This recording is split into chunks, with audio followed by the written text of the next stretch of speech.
পাকিস্তানের করাচি থেকে আগের চাইতে দ্বিগুণ পণ্য নিয়ে চট্টগ্রাম বন্দরে আসছে এমভি ইয়ানজিয়াং ফাজং নামের সেই জাহাজটি। আগামী শুক্রবার 20 ডিসেম্বর জাহাজটি বন্দরের জলসীমায় পৌঁছানোর কথা রয়েছে।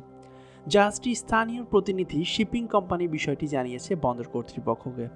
এবার জাহাজটিতে সম্ভবত 825 টিই ইউএস কন্টেইনার রয়েছে। এসব কন্টেইনার নামিয়ে অন্তত 1200 টিই ইউএস কন্টেইনার নেওয়ার পরিকল্পনা রয়েছে শিপিং কোম্পানিটির। তবে জাহাজটি বন্দর সীমায় পৌঁছানোর পর পাওয়া যাবে সঠিক হিসাব।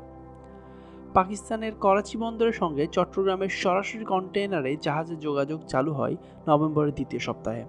প্রথমবার 370 একক কন্টেইনার আনা হয় জাহাজটিতে। এবার দ্বিতীয়বারের মতো পণ্য নিয়ে রওনা হওয়া জাহাজটি প্রথমবারের চেয়ে দ্বিগুণের বেশি কন্টেইনার রয়েছে।